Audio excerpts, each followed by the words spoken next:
नमस्कार, आप देख रहे हैं न्यूज़ 9 भारत और मैं हूं आपके साथ अशोक चौहान। देश और दुनिया की तमाम खबरों पर आइए डालते हैं एक नजर। आजमगढ़ में नेता प्रतिपक्ष बनाए जाने पर लाल बिहारी यादव का जनपद आगमन पर नेहरू हॉल में सपा के पदाधिकारियों और कार्यकर्ताओं ने जोरदार स्वागत किया। अंबेडकर पार्क में डॉक्टर भीमराव अंबेडकर की प्रतिमा पर माल्यार्पण करने के बाद नेता प्रतिपक्ष एमएलसी लाल बिहारी यादव ने कहा कि हमने विधान परिषद में नेता प्रतिपक्ष के रूप में जनता की समस्याओं को उठाने का काम सदन में किया, लेकिन सरकार हमारी बात सुनने को तैयार नहीं है। पूरे वर्ष में 90 दिन का सदन है, उसमें से सिर्फ 9 दिन चलता है। सदन में पुरानी पेंशन, वित्त विहीन के मामलों को उठाने के साथ किसानों, नौजवानों, बेरोजगारों की समस्याओं को उठाने का काम किया।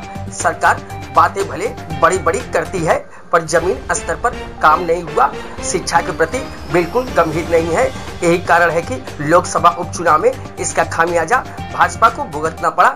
वहीं भाजपा पर निशाना साधते हुए नेता प्रतिपक्ष एमएलसी लाल बिहारी यादव ने कहा कि भाजपा लोकतंत्र को खत्म करना चाहती है। अधिकांश भर्तियां लीक हो रही हैं। इनकी नौकरियों में आरक्षण के कोटे का नहीं फुलफिल कर रही हैं। पीजीआई और केजीएमयू में आरक्षण के कोटे को नहीं दिया।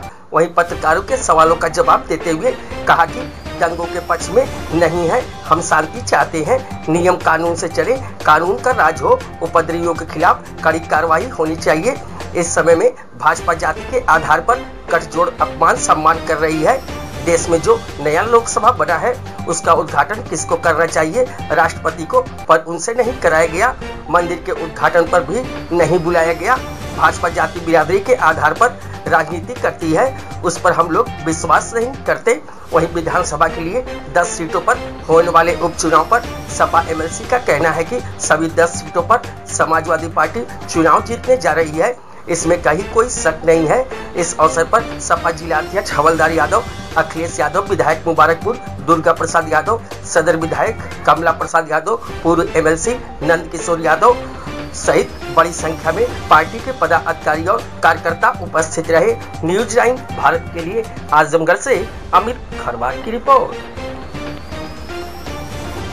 सर, आप नेता विरोधी दल हैं विधान परिषद में, और जिन मुद्दों को आपने उठाया जो विधान परिषद में, वो क्या क्या मुद्दे थे और क्या मांगे आपकी, क्या समस्या? आज आप स्वागत हुआ आजमगढ़ में आपका।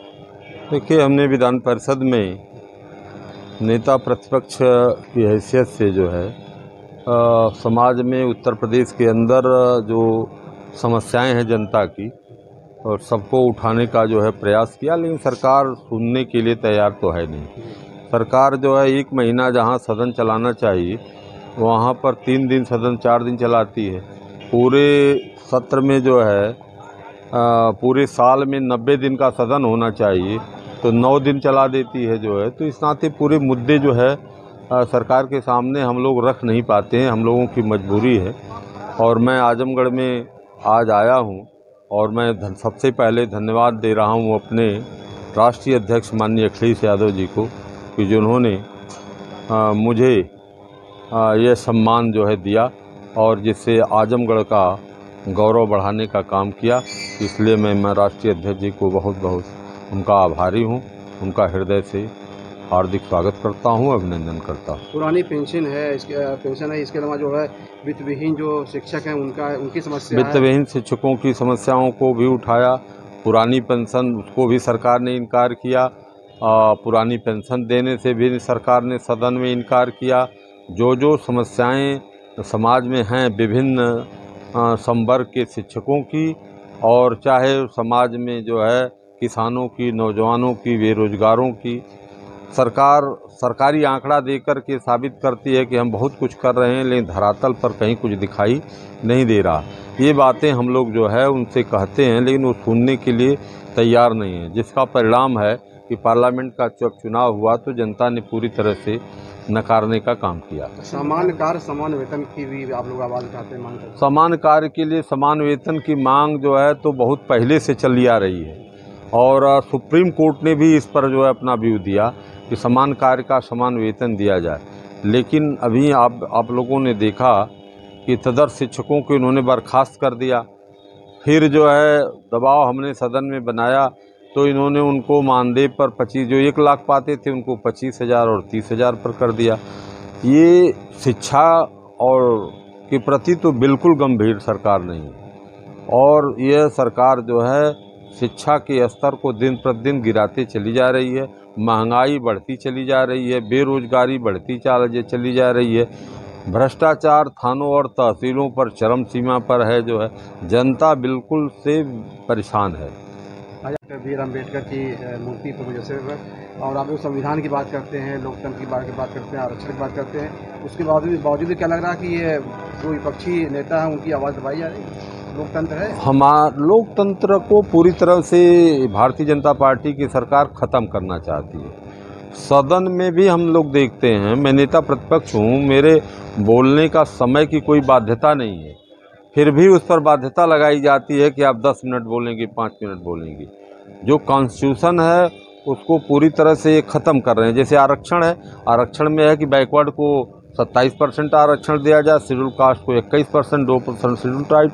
लेकिन इनकी जो नौकरियां अधिकांश तो इनके पर्चे लीक हो जा रहे हैं, और जो बच रहे हैं उसमें भी यह आरक्षण के कोटे को फिलफिल नहीं कर पा रहे हैं। यहाँ तक कि KGMC जैसा लखनऊ का हॉस्पिटल और PGI जैसा हॉस्पिटल में भी जो है इन्होंने आरक्षण के कोटे को नहीं दिया।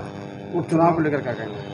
उपचुनाव जो होने जा रहा है, यह उपचुनाव 10 की 10 सीटें जो है समाजवादी पार्टी जीतेगी, इसमें कहीं कोई शक नहीं है। और जनता पूरी तरह से जो है भारतीय जनता पार्टी से ऊब चुकी है, इनको हटाना चाहती है। देखिए, हम दंगों को किसी पक्ष में नहीं रहते हैं। जो है हम लोग चाहते हैं कि शांति से समाज जो है चले और नियम कानून से चले। दंगा जो उपद्रवी लोग हैं उनके खिलाफ जो है कठोर कार्रवाई की जाए। जो है दंगे के पक्ष में समाजवादी पार्टी बिल्कुल नहीं रहती है, कानून का राज और संविधान को कायम रखना चाहती है। यादव जी, जिस तरह से राहुल गांधी की जाति पूछी गई और अखिलेश यादव ने बहुत ज़ोरदार उस पर आवाज़ उठाया और उसका जवाब दिया, तो क्या लग रहा है कि जांच बिरादरी देखकर कार्रवाई हो रही है? देखिए, इस समय तो भारतीय जनता पार्टी पूरी जाति पर आधारित जो है गठजोड़ कर रही है। जाति के आधार पर जो है अपमान, जाति के आधार पर सम्मान, ये तो कर ही रही है। आप देखिए नहीं, जाति के आधार पर कि जो देश में नया जो है लोकसभा बना, तो उसका कॉन्स्टिट्यूशनल ढंग से उसका उद्घाटन किसको करना चाहिए? राष्ट्रपति को। लेकिन राष्ट्रपति हमारी जो है अनुसूचित जाति की हैं, इस नाते उनको आमंत्रित नहीं किया गया। अभी देखिए, मंदिर की बात थी, अयोध्या मंदिर में जो है, जब अयोध्या मंदिर में जो है उसका उद्घाटन हुआ, तब भी राष्ट्रपति जी को वहाँ नहीं बुलाया गया। तो ये तो पूरी तरह से लोग जो है जाति बिरादरी के आधार पर राजनीति करते हैं, जिस पर हम लोग विश्वास नहीं करते।